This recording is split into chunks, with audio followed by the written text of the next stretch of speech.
9 പേരുടെ മരണത്തിനിടയാക്കിയ tourist bus നിർത്തിയിട്ടിരിക്കുന്ന സ്ഥലമാണ് ഇവിടെയാണ് ബസ് മറിഞ്ഞു കടന്നിരുന്നത്. ഇന്നലെ വൈകിട്ട് 7 മണിയോടെയാണ് വിനോദയാത്രാ സംഘം പുറപ്പെട്ടത്.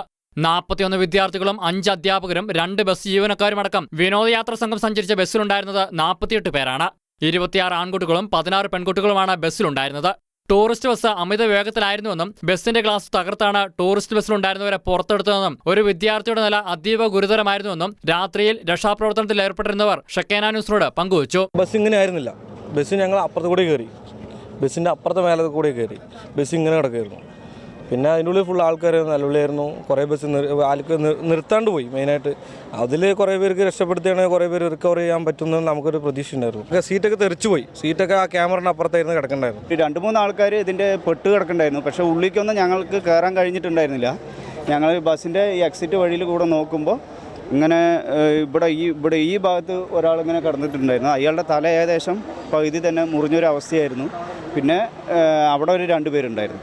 അങ്ങനെയായിരുന്നു സംഭവം ഉണ്ടായിരുന്നത്. കുട്ടികൾ ആ സമയത്ത് ഭയങ്കര ഗുരുതരാവസ്ഥയിൽ എത്തിയവരോ ഉണ്ടായിരുന്നു? ഒത്തിരിയേറെ പേരെ ഉണ്ടായിരുന്നു. അപ്പോൾ തന്നെ ഒരുപാട് ആൾക്കാരുണ്ടായിരുന്നു.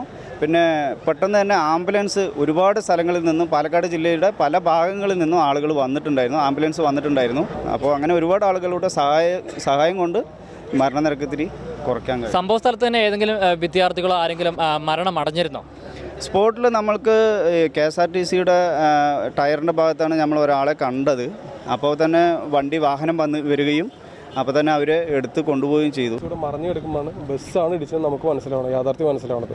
അപ്പോഴേക്കും ആ 3 പേര് ഏകദേശം സ്പോട്ടിൽ പോയിണ്ടായിരുന്നു. പിന്നെ ഞാൻ ഇറങ്ങി നോക്കുന്ന സമയത്ത് ഫ്രണ്ടിൽ ഒരാൾ ആ ഒരു കാടിനുള്ളിൽ കിടക്കണ്ടായിരുന്നു. അത് ഈ നാട്ടിലെ ഏതൊരു ചേട്ടൻ പറഞ്ഞിട്ട് ബോഡി എടുക്കേണ്ടിട്ടാണ് പറഞ്ഞു. അത്രയാണ് പിന്നെ ഓർമ്മ. പിന്നെ അതിൻ്റെ ഉള്ളിൽ കുറേ കുട്ടികളൊക്കെ അറിയുമ്പോൾ നമുക്ക് പിടിച്ചിരിക്കാൻ പറ്റില്ല.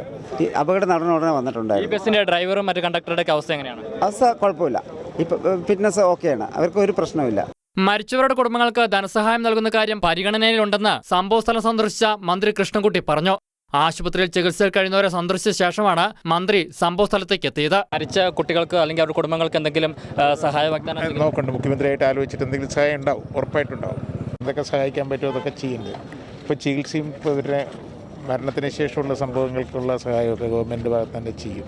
ഗതാഗത വകുപ്പിന്റെ നിയമങ്ങളെല്ലാം കാറ്റിൽ പറത്തിയാണ് ഇത്തരം വാഹനങ്ങളെല്ലാം പുറത്തിറക്കുന്നത്. അന്വേഷണം നടത്തിയിട്ടല്ലേ പറയാൻ പറ്റുള്ളൂ. കൃത്യമായി അന്വേഷിച്ചിട്ടല്ലേ പറയാൻ പറ്റും. സംഭവസ്ഥലം മുൻ മന്ത്രിയും മുതിർന്ന CPM നേതാവുമായ AK ബാലൻ സന്ദർശിച്ചു. പരിക്കേറ്റ 40ഓളം പേർ നെന്മാറ അവിറ്റസ് പാലക്കാട് ജില്ലാ ആശുപത്രി, ആലത്തൂർ ക്രസന്റ് ആശുപത്രി, തൃശൂർ മെഡിക്കൽ കോളേജ് എന്നിവിടങ്ങളിൽ ചികിത്സയിലാണ്. അപകടം നടന്ന ഇവിടേക്ക് ആംബുലൻസും ക്രെയിനും അടക്കമുള്ളവ എത്തിയത് ഏറെ ബുദ്ധിമുട്ടിയാണ്. ക്രെയിൻ ഉപയോഗിച്ച ടൂറിസ്റ്റ് ബസ് ഉയർത്തിയാണ് കുട്ടികളെ പുറത്തെടുത്തത്. KSRTC ബസിന്റെ പിന്നിലേക്ക് ഇടിച്ചു കയറിയതിനു പിന്നാലെ ടൂറിസ്റ്റ് ബസ് തലകീഴായി മറിഞ്ഞതോടെ കുട്ടികൾ ബസ്സിനുള്ളിൽ കുടുങ്ങിയ നിലയിലായിരുന്നു. ഇതേ തുടർന്ന് ബസ് വെട്ടിപ്പൊളിച്ചാണ് പല വിദ്യാർത്ഥികളെയും പുറത്തെത്തിച്ചത്. വടക്കാഞ്ചേരിയിൽ നിന്ന് റോബിൻ ഫ്രാൻസിസിനൊപ്പം അജീഷ് സാലു, ഷെക്കേന ന്യൂസ്.